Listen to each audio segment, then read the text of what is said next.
Hi guys, a few days ago, radio host Shelagh Fogarty took a call from a man named Simon. Now, he explained things exactly the way I see them. He made a shocking statement. He said that he hopes that Keir Starmer is lying. Now, on the surface, that sounds terrible, but Simon explained his reasoning. The fact that many voters don't understand the bigger picture when it comes to issues like immigration, EU membership, or the economy. Is Simon right? Have a listen. What has happened to this country in the last few years is disgusting. It is. And I think Starmer, this is going to sound weird, right? But I'm hoping, here's my hope, that Starmer is a liar. I'm hoping and praying. What do you mean? I'm hoping and praying that he's just playing the game to get to power, because he can't do anything unless he's in power. Absolutely. And I think that he has got to pander to all bases, and that includes the hard of thinking, and there's a lot of that in this country. There's so much of that in this country. Get to power, and then he can start to put things right, and that's my hope. Your hope is he's hiding some of the Labour's light under a bushel, and we'll see it if they win. Yes. Okay. But he has to win in order for us to see it. It can't be any worse than it is now, and God knows we don't want another 5 years of this. Oh, God, please. What has happened? Okay. One small thing that I disagree with on this is the idea that he's pandering to all bases. No, he's pandering to a limited base. It's these marginal seats.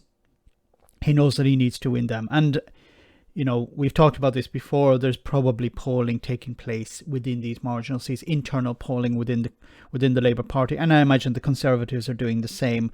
And polling is telling them, do not talk about Brexit. We don't want to reopen the wounds of Brexit. When it comes to immigration, you need to bring down the numbers.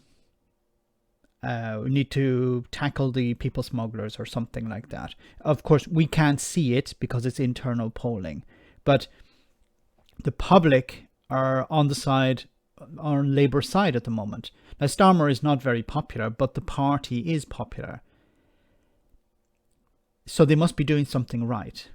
So we on the outside can criticize and say, why is he doing this? Why isn't he doing that? It's illogical. It's irrational. But for the Labour Party, it must be correct because they're stronger than the Tories in the polls. Now, I've said before how a lot of the election is down to being a referendum on the incumbent. So part of the election will be on policy, part of it will be on personality, but it generally comes down to, do you want more of the party who is in power? And we've seen this before, for example, in the US when it came to Donald Trump versus Joe Biden. People held their nose and they voted for Joe Biden. Many people on the left were very critical of Joe Biden, and they said, look, what's the alternative? Do we want more of Trump? No. People who voted for Trump switched to Biden to get rid of Trump. And I think it's going to be the same with the next election. Do you want more of the Tories or do you want less of the Tories? Do you want to get rid of the Tories? It's not so much, do you like Keir Starmer? And you'll see a lot of rallies where there are very few people turning up at Keir Starmer's rallies. He's not very popular, but that's not so important. It's, do you want more of the Tories? And the public have turned on the Tories. At question time on Thursday night, there was an audience which was representative of the country, of the last election where the majority voted for the Conservatives. Majority of the audience were Conservative backers, and they didn't support any of the new policies, the ones that Rishi Sunak is hoping to win the next election on, or at least stop some of the rot. So the public have turned on them, and Labour probably understand we don't need to, we must not rock the boat. Don't present anything radical. Don't be honest, unfortunately. And this is the problem. This is the problem with politics, is as soon as you're honest about something, you're going to lose support. So do Labour want to eventually rejoin? Do they want Britain to rejoin the EU? Yes, I'm pretty sure about that. But the public are not on board yet. especially the public in these marginal seats. So Simon is correct. Is it a good idea to have a political leader who's a liar? No, it's not.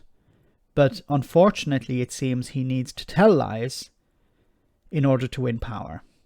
Because power, whether he wins or not, will be decided not by the general public, but by a small number of people in a number of marginal seats. Let me know in the comment section, guys, what you think about all of this. As always, your comments are greatly appreciated. Thanks a lot.